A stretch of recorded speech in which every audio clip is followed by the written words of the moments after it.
Hello guys, the depth queen स्वागत करती है अपने डार्क डेप्थ वर्ल्ड में। और आज मैं बात करने वाली हूँ एक ऐसी शख्सियत के बारे में जिसके बारे में आपने काफ़ी सुना भी है, उसके इंटरव्यूज़ भी देखे हैं, उसकी फिल्में भी देखी हैं और कहीं ना कहीं कई जगहों पर हो सकता है आपने कभी ना कभी उसे सपोर्ट भी किया हो या कभी कभी उसको क्रिटिसाइज भी किया हो।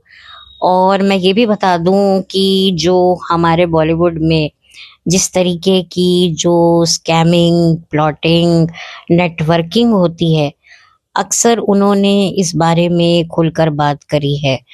और आप देख सकते हैं कि बॉलीवुड को बदनाम करने के बावजूद भी उनको कोई ऐसा कोई बड़ा प्रोजेक्ट भी नहीं मिला है। वो बात अलग है कि उनकी बहन और उनके बहनोई को काफ़ी बॉलीवुड में जो है अच्छे उनके लिंक्स हैं और काफ़ी बड़े बड़े लोगों के साथ उनकी तस्वीरें सोशल मीडिया पर वायरल भी होती हैं। अब आप सोचेंगे कि मैं किसकी बात कर रही हूँ। मैं बात कर रही हूँ तनुश्री दत्ता के बारे में। तनुश्री दत्ता जो एक वक्त पे एक ब्यूटी पैजेंट की विनर रह चुकी हैं सन 2004 के आसपास। और फिर उसके बाद उन्होंने बॉलीवुड में अपना कदम रखा और कुछ फिल्में करने के बाद फिर उनको जो है काफी भारी आलोचनाओं का सामना करना पड़ा, क्योंकि उन्होंने कुछ बॉलीवुड के दिग्गज लोगों पर उंगली उठाई कि इन लोगों ने मेरे साथ ठीक व्यवहार नहीं किया।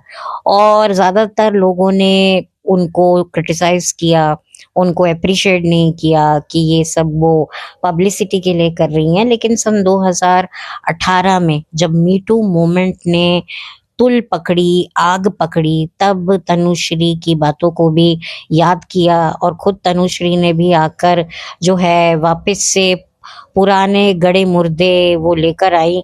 और कहीं ना कहीं लोगों को फिर उनकी बात में सच्चाई नजर आई, क्योंकि जिस वक्त उनके साथ ये सब कुछ हुआ उस टाइम पर किसी ने भी उनको सपोर्ट नहीं किया, उनको अप्रिशिएट नहीं किया, जिसकी वजह से उनका करियर भी काफी ढलान पर चला गया।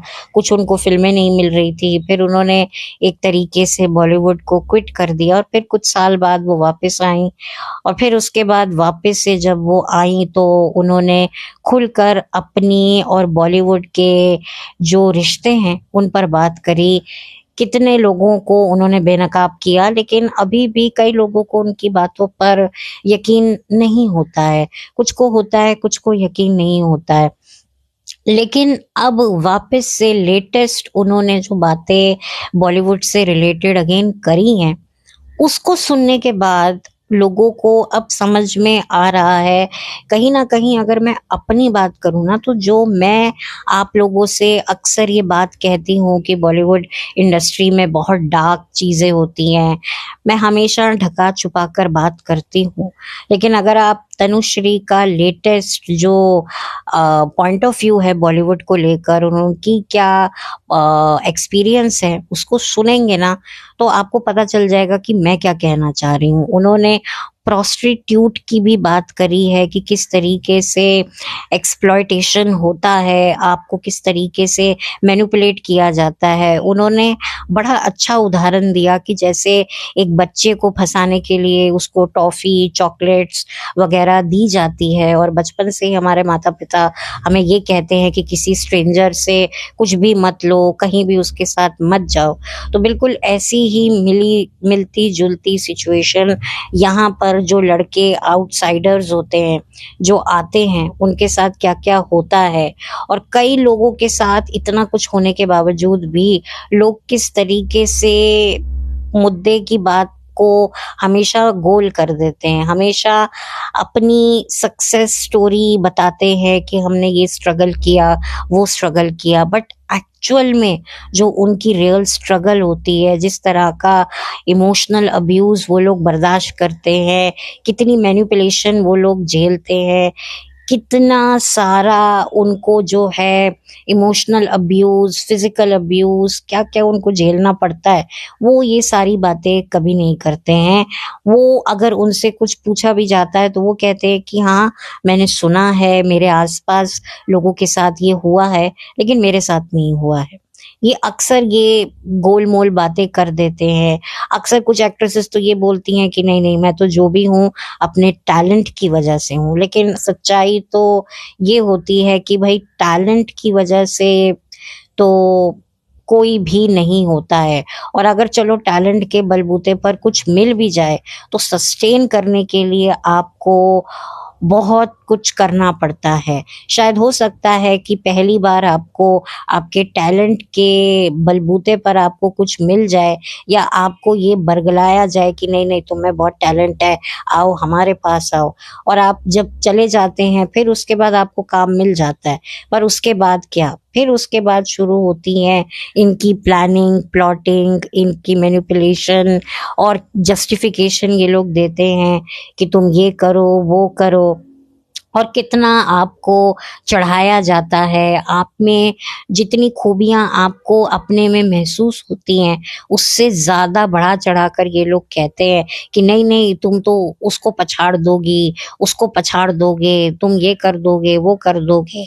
तो इस तरह की चिकनी-चुपड़ी बातें करके जो है आपको बहलाया-फुसलाया जाता है। जैसे छोटे बच्चों को अपने काबू में किया जाता है, बिल्कुल वैसे ही ये सारी चीज़ें इन आउटसाइडर या ये जो लड़के-लड़कियाँ आते हैं, उनके साथ ये सब होता है। और फिर जब वो इन सब में फँस के रह जाते हैं, फिर वो अपना कदम बढ़ाते हैं प्रोस्टिट्यूट की तरफ। और किस तरीके से उसमें भी कितनी नेटवर्किंग होती है, पावर होती है, कौन किसकी मैडम होती है। और आप लोगों ने देखा ही होगा कि इंडस्ट्री में सिर्फ काम की वजह से आप इतना पैसा अर्न नहीं करते हो। इस तरह की डार्क एक्टिविटीज़, देखिए नशा ये सारी चीज़ें तो है ही, लेकिन उसके अलावा जो वेश्यावृत्ति है, यहाँ पर बहुत चलती है। और ये जितनी सीनियर एक्ट्रेसेस होती हैं, टेलीविज़न इंडस्ट्री की भी कई सीनियर एक्ट्रेसेस हैं, जो अब जिनके पास काम नहीं है, जो काम नहीं कर रही हैं, लेकिन उनका रहना-सहना, यहाँ तक कि उनके ब्यूटी पार्लर के खर्चे, जिम के खर्चे, उनकी सिक्योरिटी के खर्चे, एसी के खर्चे, उनके महँगे-महँगे कपड़े ब्रांडेड कहाँ से आ रहा है? ठीक है, दुनिया के सामने दिखाया ज़रूर जाता है कि वो बिज़नेस कर रही हैं, ये कर रही हैं, लेकिन हम लोग भी बिज़नेस चलाते हैं। एक आम इंसान बेहतर तरीके से बता सकता है कि कितना प्रॉफ़िट होता है, क्या-क्या होता है, क्या-क्या झेलना पड़ता है। ये सेलिब्रिटीज़ होते हैं, इनको भी लॉसेस क्या नहीं होते? क्या इनको ये सारी चीज़ें नहीं झेलनी पड़ती? इनके धंधे में लोग अपना दूसरे धंधे मिलाकर जो पैसों की जो मैनिपुलेशन होती है, वो भी मैंने आपको बताई है। और अब तो ख़ैर ये मैनिपुलेशन इतनी बढ़ गई है कि जितने इन्फ्लुएंसर्स हैं, इनको भी नहीं छोड़ा जाता है। बदले में इनको कुछ रियलिटी शो मिल जाते हैं, और उसके बाद फिर किस तरीके से इनके नाम का सहारा लेकर क्या-क्या मनी लॉन्ड्रिंग होती है। आप लोगों ने अक्सर नाम सुने होंगे कि फलाना आर्टिस्ट, उस पर मनी लॉन्ड्रिंग के चार्जेज़ हैं, उस पर चार्जेज़ हैं, फिर वो चार्जेज़ निकल भी जाते हैं। तो आप समझदार हैं कि किस तरीके से इनको यूज़ किया जाता है। और ये आर्टिस्ट भी कोई बहुत सारा काम ना करने के बावजूद भी एक अच्छी लेविश लाइफ़ जी रहे होते हैं। तो अपने आप समझ जाइए कि क्या-क्या इन लोगों को करना पड़ता है।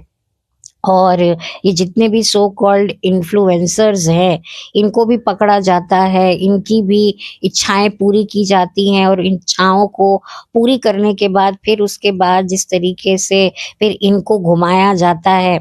अभी आप देखिए ना कि एक इन्फ्लुएंसर है या कौन है, जो बिग बॉस के एक सीज़न में भी आया था, राइडर करके कोई है बंदा, उसके बारे में कितना सुनने को मिल रहा है कि भई उसकी तबीयत खराब है, फैमिली प्रेशर है। अब एग्ज़ैक्टली उसकी लाइफ में क्या चल रहा है? बड़े-बड़े लोग उसको सपोर्ट कर रहे हैं, अरे उसको सपोर्ट में उसके लिए वीडियो बना रहे हैं। पर सच तो ये है कि एग्ज़ैक्टली जो उसने बताया है, क्या वाक़ई उसकी ज़िंदगी में एग्ज़ैक्टली वही चल रहा है या कुछ और है? तो ये बहुत सारी मैनिपुलेशन चलती रहती है और हम लोगों को कभी भी एग्जैक्ट पिक्चर नहीं आती है। हमारे जो एक्शन रिएक्शन वही होते हैं, उसी बात पर होते हैं जो हमें दिखाए और बताए जाते हैं। बहुत कम ही ऐसे लोग होते हैं जो हमें एग्जैक्ट पिक्चर बताते हैं। लेकिन फिर उसके बाद क्या होता है, हम मांगने लग जाते हैं उनसे क्या, सबूत। सबूत लेके आओ, सबूत लेके आओ। लोग मुकर भी जाते हैं। लोग ये नहीं बोलते कि जो लोग सबूत मांग रहे हैं उनके होने का कोई सबूत अगर उनसे मांग ले तो वो क्या करेंगे, तो क्या वो अपने डॉक्यूमेंट्स दिखा देंगे? वो कहेंगे ना भाई हम हर चीज पब्लिक में आकर नहीं दिखा सकते, नहीं बता सकते। लेकिन वही वाली बात है, फिर कुछ लोग कहते हैं कि भाई हर चीज तो नहीं, लेकिन किसी चीज का तो सबूत तो हमें चाहिए ना। तो इस तरह की दलीलें देते हैं। तो भाई हर चीज का सबूत नहीं, लेकिन कुछ चीजों का तो सबूत चाहिए होता है। और मैं कहती हूँ कि कुछ चीजों का सबूत नहीं देना जरूरी होता है। उन्हें सिर्फ आप अपने गट की फीलिंग पर ही आप एक्सेप्ट कर सकते हो। अब मैं जो यहाँ पर बात कर रही हूँ, क्या मेरे पास कोई सबूत है? मेरे पास कोई सबूत नहीं है। लेकिन डॉट से डॉट्स अगर आप कनेक्ट करें, अगर आप देखें, सोचें, तो बहुत सारी चीजें आप लोगों को भी समझ में आएंगी। क्योंकि अब हम लोग उस एरा से निकल चुके हैं, उस मासूम एरा से निकल चुके हैं जहां पर हमें ये सारी चीजों के बारे में पता ही नहीं था। 2019 तक हमें कुछ भी नहीं पता था। हमें लगता था कि हाँ ठीक है थोड़ा बहुत होता है, लेकिन सारे थोड़ी ना ऐसे ही होते हैं। लेकिन अब 2020 के बाद पता चला कि सिर्फ चंद ही लोग हैं इंडस्ट्री में जो शायद अच्छे हैं, और जो अच्छे वाकई हैं वो कितने पॉपुलर हैं, कितने सक्सेसफुल हैं, क्या कर रहे हैं। ठीक है थोड़ा बहुत उनके पास भी नाम वगैरह जरूर होगा, लेकिन इतना बड़ा नाम नहीं होगा जितना ये बड़े बड़े लोग ठेकेदार लेकर बैठे हैं। तो अपने आप डॉट से डॉट कनेक्ट कीजिए। हर चीज का अगर सबूत मांगा जाता है कि भाई इन चीजों का तो सबूत चाहिए चाहिए, तो मैं कहूंगी कि कुछ चीजें होती है जिनके सबूत आप नहीं दे सकते। वो आपको अपनी इंस्टिंक्ट, अपने गट्स के आधार पर आपको समझना होगा। लेकिन जब इन लोगों से जब काउंटर अटैक करते हैं तो बोलते हैं भाई मानना है तो मानो, नहीं मानना तो मत मानो, लेकिन हम ये इंफॉर्मेशन नहीं दे सकते। वो बात अलग है कि हम दूसरों से उसकी सारी जन्म कुंडली निकाल लेंगे, लेकिन अपने बारे में हम उतना ही बताएंगे जितना हम कंफर्टेबल होंगे। तो ये बात होती है। तो ये रियलिटी है जिस पे मैं अब यकीन करने लगी हूँ। और मैं भी यहाँ जो भी बातें बोलती हूँ, मैंने हमेशा ये बहुत सारी बातों को मैंने आप लोगों के सामने डायरेक्टली तो नहीं बट इनडायरेक्टली ढके छुपे अंदाज में बताया है, क्योंकि मैं भी जानती हूँ कि मैं कहाँ पर बैठकर ये सारी बातें कर रही हूँ। और अब आप लोग भी ये बातें जानते हैं, समझते हैं, और मुझे भी पता है कि मेरे चैनल से जो लोग जुड़े हैं वो बहुत ही मैच्योर हैं, सेंसिबल हैं और बहुत ही एक्सपीरियंस्ड लोग हैं। तो आप लोगों के ऊपर होता है कि आप लोग मेरी बात को कैसे लेते हैं, कैसे समझते हैं। अब यहाँ पर जो तनुश्री ने ये बातें बोली हैं, इसी वजह से मैंने इस टॉपिक को आप लोगों के सामने लाना बेहतर समझा, क्योंकि अब कोई इंडस्ट्री का इंसान आकर ही ये बात कर रहा है प्रोस्टिट्यूशन के बारे में।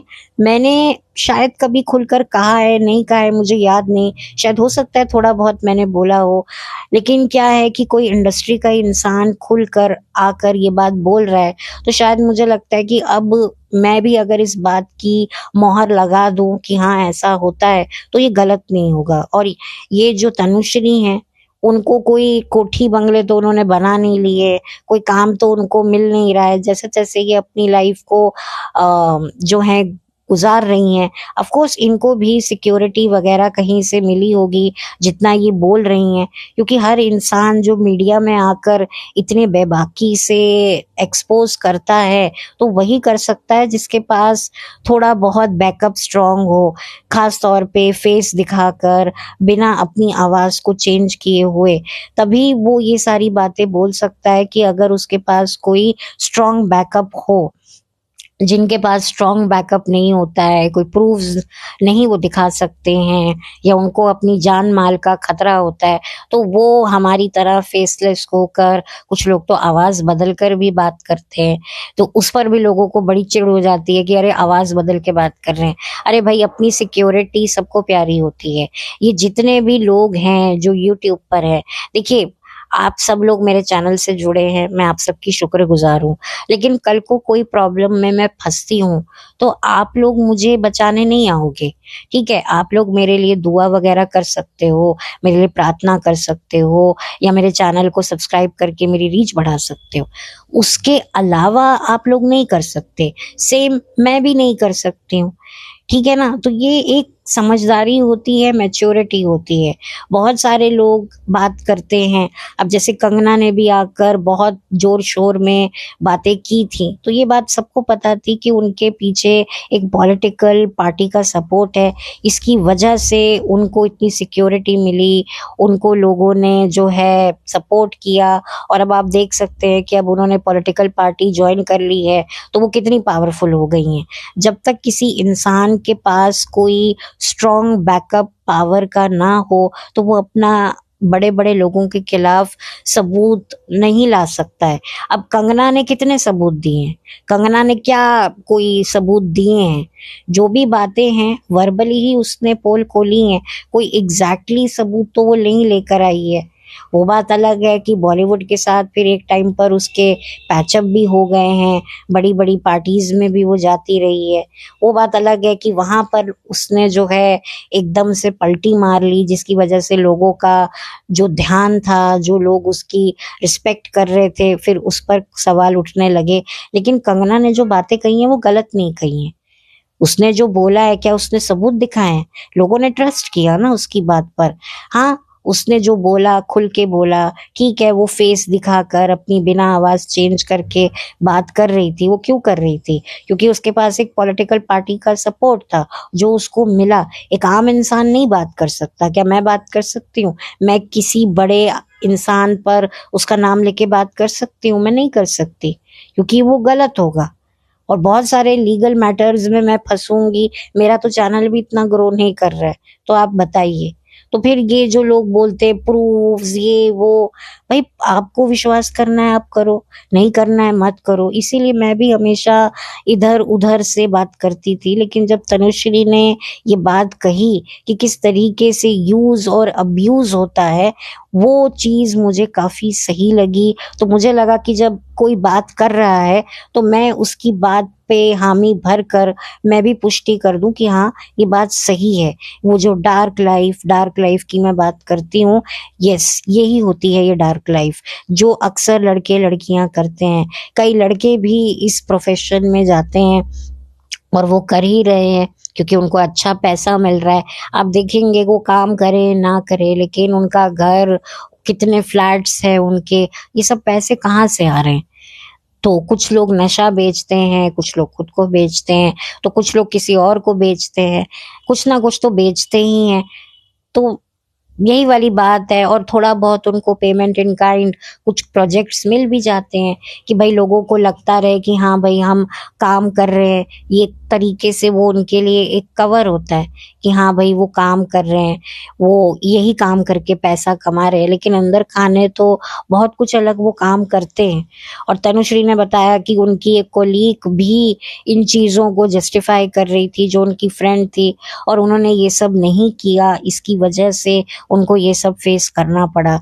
और जो मी टू मूवमेंट था, तब तनुश्री ने भी आकर अपनी बात रखी, और मी टू मूवमेंट की भी किस तरीके से खिचड़ियाँ बनी, झूठे-झूठे एलिगेशंस लगाकर इस मूवमेंट को ही एकदम से उड़ा कर रख दिया। जो औरतें वाक़ई दुखी थी, प्रताड़ित थी, उन पर भी सवाल उठने शुरू हो गए। उनको लगा ये झूठ बोल रही है, तो फिर ये भी झूठ बोल रहा है। तो ये भी बात हुई, और इस तरीके से ये मैनिपुलेशन तो चलता ही रहता है। तो यहाँ पर ना मैं इसीलिए आज तनुश्री के उस स्टेटमेंट को मैं लेकर आई हूँ, क्योंकि उनके इस स्टेटमेंट से मैं पूरी तरह सहमत हूँ, और तनुश्री का भी यही इरादा है ये स्टेटमेंट कहने का कि शायद कुछ कोई लोग मुझे सुनकर अपने इरादे बदल दें और इस प्रोफेशन में आने का जो ख्वाब है वो छोड़ दें, उनकी जान बच जाए, मेरे लिए यही बड़ी बात है। 1 या 2 लोग, किसी की भी जान बच जाए, कितने लोगों में से अगर 2 लोग भी अपने आप को इस दलदल में गिरने से बचा ले, तो ये बहुत बड़ी बात होगी। और मैं इस बात को बिल्कुल तनुश्री की मैं सपोर्ट करती हूँ कि यस, ये दलदल है और मेरा भी यही इरादा है कि जितने भी मासूम लड़के लड़कियां हैं वो इस दलदल में ना फंसे। ठीक है, आप देखें, आप जाना चाहते हैं, आपको पता चलेगा, आपको कुछ ही वक्त में सारी सिचुएशन पता चल जाएगी। और जिस तरीके से जो तनुश्री ने कहा है कि किस तरीके से लोग पहले आपको चढ़ाते हैं, आप में 2 गुण होंगे लेकिन उन 2 गुणों को 4 गुना बताकर आपकी तारीफ की जाती है। कई जैसे आपको लगता है बहुत सारे जब नए लड़के लड़कियां आते हैं तो बहुत सारे लोग उनसे मिलते हैं, तो उनको कोई राइट गाइडेंस करने वाला नहीं है कि बेटा तुम ये कर सकती हो, तुम ये नहीं कर पाओगी, तुम्हारी शक्ल सूरत इतनी भी अच्छी नहीं है कि तुम हीरो बन जाओ या एक्ट्रेस बन जाओ, तुम साइड कैरेक्टर के रोल कर सकती हो।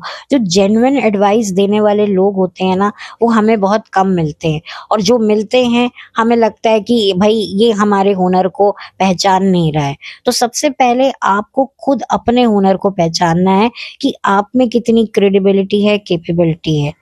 ठीक है ना? तो आप पहले खुद देखिए, परखिए, फिर बाद में किसी और की सलाह लीजिए, क्योंकि इंसान जितना खुद को बेहतर समझ सकता है वो और कोई नहीं उसे समझ सकता। कि कुछ बातें हमारी ऐसी होती हैं जो सिर्फ हम ही जानते हैं और हम ही समझते हैं और हम ही खुद से शेयर कर सकते हैं। कितना भी कोई हमारा अच्छा दोस्त क्यों ना हो, हम उससे भी वो बातें शेयर नहीं करेंगे। कुछ ऐसी बातें होती हैं। तो बेहतर है कि पहले खुद को पहचानें, खुद की प्रतिभा को खुद परखें, फिर उसके बाद देखें कि क्या करना है, क्या नहीं करना है। और मैं आपको बता दूं कि अगर आपको लगता है कि नहीं यार, इस इंडस्ट्री में हम सर्वाइव नहीं करेंगे, हमें वापस चले जाना चाहिए, पहली फुर्सत में सामान बांध के वापस आ जाओ। रिश्तेदार 1 बार बोलेंगे, 2 बार बोलेंगे, 3 बार मजाक उड़ाएंगे, उसके बाद सब भूल जाएंगे। रिश्तेदारों के तानों को से बचने के लिए अपनी जिंदगी को दांव पे मत लगाओ, क्योंकि अगर आपको कुछ हो गया तो यही रिश्तेदार बोलेंगे, अरे ये क्या कर लिया इस लड़के ने, अरे ये क्या कर लिया इस लड़की ने, अरे वापिस आ जाती, वापिस कर लेती, वापिस कर लेता, क्या होता, ये हो जाता, वो हो जाता। तो ये लोग वही बोलते आपके मरने के बाद। लेकिन जब आप जिंदा होते हो तब पूछते हैं, अरे तुम तो एक्टर बनने गए थे, तुम तो एक्ट्रेस बनने गई थी, क्या हुआ, नहीं मिला कोई रोल है, नहीं मिला। तो इसी यही स्टेटमेंट को से डर कर आप लोग अपनी मरवाते रहते हो, और जब आप वाकई मर जाते हो तो ये लोग कहते हैं, अरे ये कर लेती, वो कर लेती, अरे ना करती शादी, कोई बुटीक खोल लेती, कुछ ये कर लेती, आजकल तो कितना कुछ लोग कर रहे हैं। तो वो आपके मरने के बाद ही ये लोग बोलते हैं, लेकिन जब सामने होते हैं तब baa baa black sheep have you any wool गाते हैं। तो थोड़ा सा मजबूत बनिए, ठीक है, कुछ वक्त दीजिए खुद को और एक टाइमलाइन सेट कीजिए और उसके बाद वापस आ जाइए। कोई नहीं है आपको, कोई कुछ कहेगा भी तो कितना कहेगा, ये नहीं तो वो सही, वो नहीं तो कोई और सही, इतना भी पागल मत हो जाओ। देखो उम्र जब निकल जाती है ना, फिर हमें लगता है यार हमने कितने साल बर्बाद कर दिए, हमें खुद को डिप्रेशन हो जाती है। लोग कहते हैं age is just a number, no, age is not a just a number. आपको ना एज के साथ फिर बहुत सारी चीजें सोचनी पड़ती हैं। तो बेहतर है कि फिर क्या होता है, जब हम एक बड़ी उम्र में पहुंच जाते हैं तब हमारे पास होते हैं सिर्फ रिग्रेट्स, रिग्रेट्स और रिग्रेट्स, और उन्हीं रिग्रेट्स के साथ हमें अपना बुढ़ापा काटना होता है। तो थोड़ा सा ना एक रखो कि 5 साल, 3 साल, उसके बाद मिला तो ठीक है, नहीं तो वापस आएंगे, और अपने बैकअप प्लान सोच के रखिए। नहीं करनी है शादी मत करो, नहीं होना है मत करो, लेकिन जिंदा रहो। मैं हमेशा कहती हूँ मत करो शादी, समाज को दिखाने के लिए अपनी जिंदगी को दांव पे मत लगाओ। तुम्हारे माँ बाप ने तुम्हें इतना पाल पोस के बड़ा किया है, अपनी जान, अपना गुर्दा फेफड़ा तुम्हें बड़ा करने में लगा दिया है, एटलीस्ट कभी उनके बारे में भी सोच लो। और अगर फिर भी अपनी जान देनी ही है तो फौज में भर्ती हो जाओ और देश के लिए जान दो, बहुत पुण्य मिलेगा। कि एक कितने जानों को बचाने के लिए जब हम अपनी जान की दाव पे बाजी लगाते हैं ना, या हम दुश्मन से भिड़ते हैं, तो बहुत सवाब का काम होता है ये। भगवान खुदा भी खुश होता है। तो तो आप लोग ना ये सोचिए पहले, आप लोग अगर अपनी जिंदगी को वाकई करना चाहते हैं, कुर्बान करने का आपने बीड़ा उठा लिया है, तो फिर जाइए देश के लिए कुछ कीजिए। ठीक है, गोल अगर सेट ना हो सके तो पर्पस के लिए लाइफ सेट कीजिए, लेकिन लाइफ सेट कीजिए। अपनी लाइफ को बर्बाद मत कीजिए, अपनी जिंदगी का नुकसान अपने हाथ से मत कीजिए, मत खोइए। ये मनुष्य जन्म इतनी आसानी से नहीं मिलता है। कितनी लाख योनियां पार करने के बाद, 84 लाख योनियां शायद यही बोलते हैं। तो प्लीज अपना, ठीक है, किसी भी काम में दिल लगाइए, लेकिन साथ ही साथ दिल लगाने के साथ साथ दिमाग भी लगाइए कि इतना मुझे टाइम इतना वेस्ट करना है, और फिर अगर हुआ तो ठीक है, नहीं तो मेरा बैकअप प्लान रेडी है, मैं ये कर लूंगा वो कर लूंगा। बहुत सारे ऐसे कुछ लोग होते हैं, समझदार लोग, जो इंडस्ट्री को भांप लेते हैं और फिर उसके बाद चुपचाप निकल जाते हैं और अपनी लाइफ को सेट कर लेते हैं और एक अच्छी पीसफुल लाइफ जी रहे होते हैं और जिंदा होते हैं। और कुछ लोग ऐसे होते हैं कि इतने वो हो जाते हैं कि नहीं हमें तो करना ही करना है, तो अपनी मरवाते रहते हैं। फिर ठीक है, उनको काम मिल भी जाता है, चलो सक्सेस भी मिल जाती है, लेकिन उनको कभी चैन की नींद नसीब नहीं होती। तो ये जो डार्क, मैं कहती थी बिजनेस, इस डार्क बिजनेस की रियलिटी क्या है वो तनुश्री दत्ता ने बताई है। आप चाहें तो उनका इंटरव्यू सुन सकते हैं। कुछ पॉडकास्टर्स हैं न्यूज़ रिपोर्टिंग के, जो उनको उस बात को कवर कर रहे हैं, तो आपको यूट्यूब पर भी मिल जाएगा। अगर मुझे लगा तो मैं उसको लगा दूंगी, डिस्क्रिप्शन बॉक्स में मैं डाल दूंगी, तो आप सुन लीजिएगा। तो जो मेरा पॉइंट ऑफ व्यू था, और जो जो इनकी बातों को जो चर्चा कर रहे हैं, उनका भी पॉइंट ऑफ व्यू मुझे सही लगा है। क्योंकि देखिए, जो मैच्योर लोग हैं, जो इंडस्ट्री से जुड़े हुए हैं, वो भी इस बात को समझते हैं कि बात तो सही है। अब आप देखिए, आयरनी देखिए कि तनुश्री यहाँ पर बॉलीवुड की पोल खोलती हैं और वहीं उनकी दीदी और जीजा जी बड़े ही ठाट से बॉलीवुड के बड़े बड़े लोगों के साथ उठते बैठते हैं। तो आप देख सकते हैं। और बेचारी तनुश्री को भी काफी कुछ झेलना पड़ा है। ठीक है, कुछ बातें, कुछ चीजें मुझे इनकी समझ नहीं आई हैं, लेकिन ये बात मुझे इनकी सही लगी, तो मैंने सोचा कि मैं इस पर जो है अपना एक पॉइंट ऑफ व्यू दूं। और यहाँ पर मैं कोई हेट नहीं, मैं अवेयरनेस फैला रही हूँ। तो कहते हैं ना, जान है तो जहान है। तो वाकई इस जहां को देखने के लिए आपको अपनी जान की तो जरूरत होगी ना। तो बेटर है कि अपनी जान की हिफाजत करें, उससे पहले अपनी मेंटल हेल्थ की हिफाजत करें, और अपनी जिंदगी को एक बेहतर रास्ते पर लगाएं। बस यही मेरी कामना है, यही मेरी प्रार्थना है तमाम उन लड़के लड़कियों से जो अपने आंखों में बड़े एक्टर या एक्ट्रेस का ख्वाब लेकर मुंबई माया नगरी में जाते हैं। तो इस माया नगरी में गए हैं, जाइए, आजमाइए, लेकिन अपनी जान की कीमत मत लगाइए कि आप ऐसी स्थिति में आ जाएं कि आप आईने में खुद की शक्ल भी देखने का आपको मन ना करे। बहुत सारे लोग की ऐसी हालत हो जाती है जब वो फंस जाते हैं लालच में, चक्कर में, मीठी मीठी बातों में। तो बस सतर्क रहिए, सावधान रहिए, और अपनों का और अपना ख्याल रखिए। तो बहुत जल्दी आपसे मिलूंगी एक नए वीडियो के साथ। तब तक मेरे चैनल पर नए हैं तो सब्सक्राइब कीजिए, वीडियो को लाइक कीजिए, और मेरा वीडियो अगर किसी और के साथ शेयर करने लायक लगता है तो ज़रूर कीजिए। कुछ लिखना चाहते हैं पॉइंट ऑफ व्यू अपना, तो मेरा कमेंट सेक्शन हाजिर है। तो अब इजाज़त चाहूँगी, और अगर कोई बात मेरी बुरी लगी हो तो उसके लिए माफ़ी चाहूँगी। तो मिलती रहूंगी आपसे एक नए वीडियो के साथ। तब तक के लिए हैव अ ब्लेस्ड डे, और थैंक यू सो मच। आप लोगों का सपोर्ट, आप लोगों का प्यार मेरे लिए बहुत इम्पोर्टेंट है। आप लोग जिस तरीके से मुझे सपोर्ट दे रहे हो, जितना भी आप लोग मेरी वीडियो को सुनते हो, मेरे पॉडकास्ट को, मेरे लिए वो बहुत मायने रखता है। मेरा भी यही मकसद है कि कोई मेरा पॉडकास्ट सुनकर थोड़ा सा अगर उसके जीवन में एक पॉजिटिव चेंज आता है तो ये मेरे लिए बहुत बड़ी बात होगी। तो चलती हूँ। और वैसे भी मेरा चैनल मोनेटाइज नहीं है, मैं पहले ही बता दूं। आजकल चैनल मोनेटाइज करना भी एक बहुत बड़ी जो है सज़ा हो गई है। लेकिन मैं आपको बता दूं, मैं अपना चैनल मोनेटाइज करवाना चाहती हूँ और मैं चाहती हूँ कि मैं कुछ करूँ, अपने पैरों पर खड़ी हूँ। और ये तभी पॉसिबल होगा जब आप लोग सपोर्ट करेंगे।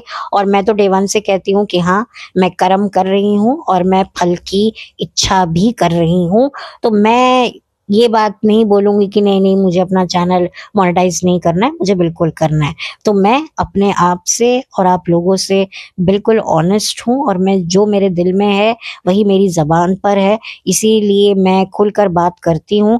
और कभी भविष्य में अगर मेरा चैनल मोनेटाइज हो गया तो मैं ये नहीं सुनना चाहती अरे इसने मोनेटाइज क्यों करवाया। भाई मुझे मोनेटाइज करवाना है, मैं डे वन से कह रही हूँ, मैं सीख रही हूँ, मैं कोशिश कर रही हूँ कि मेरा चैनल मोनेटाइज हो जाए। तो और जो लोग अपना चैनल मोनेटाइज करवा रहे हैं, भाई उनका हक बनता है। ठीक है, हो सकता है उनका कंटेंट, उनकी बातें शायद कुछ लोगों को समझ ना आए, लेकिन ऐसे भी लोग हैं, बड़े बड़े लोग हैं जो बहुत कुछ ऐसा गलत दिखा करके पैसा कमा रहे हैं। उनको तो कॉल आउट करके भी कॉल आउट नहीं किया जाता है, लेकिन जो बेचारे नए नए यूट्यूब पर आते हैं और आते ही उनको अच्छे खासे सब्सक्राइबर मिल जाते हैं, चैनल भी मोनेटाइज हो जाता है, वीडियो को भी इतने अच्छे व्यूज मिल जाते हैं, उन पर सवाल उठने लग जाते हैं। और कुछ ऐसे लोग होते हैं जो अपने घर के कुछ पॉपुलर रिश्तेदार जो इन्फ्लुएंसर है उनको दिखाकर रातों रात जो है अच्छी खासी अपनी फैन फॉलोइंग बना लेते हैं, सब्सक्राइबर बटोर लेते हैं, चैनल मोनेटाइज करा लेते हैं। उन पर इतनी बातें क्यों नहीं होती हैं? अब ठीक है, सबकी सोच है, सबका अपना नजरिया है, लेकिन खैर मैं अपना बता दूं कि भाई मैं तो मोनेटाइज करवाने आई हूँ और डे वन से आई हूँ और मुझे 2 साल हो चुके हैं, 2 साल होने वाले हैं। तो भैया मेरी ये कोशिशें तो चलती रहेंगी। आप लोग सपोर्ट कर रहे हैं, बहुत अच्छी बात है, मैं शुक्रगुजार हूँ। नहीं करेंगे आगे भविष्य में तो भी मेरी ये कोशिशें तो जारी रहेंगी। ठीक है, दुख होता है, तकलीफ होती है, लेकिन मेरे पिताजी ने मुझे जो शिक्षा दी है उसी शिक्षा को मैं इस्तेमाल कर रही हूँ। और उन्होंने कहा है कि भाई लगे रहो मुन्ना भाई, आगे बढ़ते रहो, हिम्मत नहीं हारनी है, मरने से पहले नहीं मरना है। ये मेरे पिताजी के वर्डिंग्स हैं जो हमेशा मुझे बचपन से यही सिखाते आए हैं और उन्हीं की सलाह को मैं मानती हूँ। और मैं चाहती हूँ कि जो मैंने अपने पिता से सीखा है वही मैं बात सबको बता सकूं कि कुछ भी हो जाए, मरने से पहले नहीं मरना है। बहुत सारे लोग होते हैं जिंदगी में जिनके बॉडी पार्ट्स डैमेज हो जाते हैं, बिस्तर पे पड़ जाते हैं, लेकिन उसके बावजूद भी वो फाइट करते हैं। तो आप लोग तो उस सिचुएशन से तो बेहतर सिचुएशन में हैं। सिर्फ समाज से डर के, समाज की बातों को, तानों से बचने के लिए आप अपनी जिंदगी खत्म कर दें या अपनी जिंदगी को ऐसी मुसीबत में डाल दें, तो इससे बेहतर है कि आप आ जाइए। एक बार लोग बोलेंगे, 2 बार बोलेंगे, 3 बार बोलेंगे, सारी जिंदगी कोई नहीं बोलता, क्योंकि जो बोलने वाले लोग होते हैं उनकी जिंदगी में भी बहुत झमेले होते हैं। तो खैर अब मैं थोड़ा सा मैंने अपनी राह भटक ली, तो ये मेरे साथ होता है। और अगर ये नहीं होता है तो मुझे कुछ अजीब लगता है कि यार मैंने ट्रैक पर इतनी बातें कर कैसे ली, मैं आउट ऑफ ट्रैक क्यों नहीं हुई। तो मैंने सोचा वीडियो मेरा खत्म ही हो जाए तो थोड़ी सी मैं आउट ऑफ ट्रैक बात कर लूं, तो इसीलिए मैं मोनेटाइजेशन पे चली गई। और बीच में मैं भटकी थी, शायद बीच में मैंने अपना ट्रैक थोड़ा सा चेंज किया था, लेकिन मैं फटाफट आ गई थी। तो खैर अब मैं पक्का बंद कर रही हूँ। हाँ, मैं बोलती हूँ मैं बंद कर रही हूँ, बंद कर रही हूँ, लेकिन मैं बंद नहीं करती हूँ। अब मैं पक्का बंद कर रही हूँ। तो थैंक यू सो मच और जल्दी मिलेंगे। Bye, take care.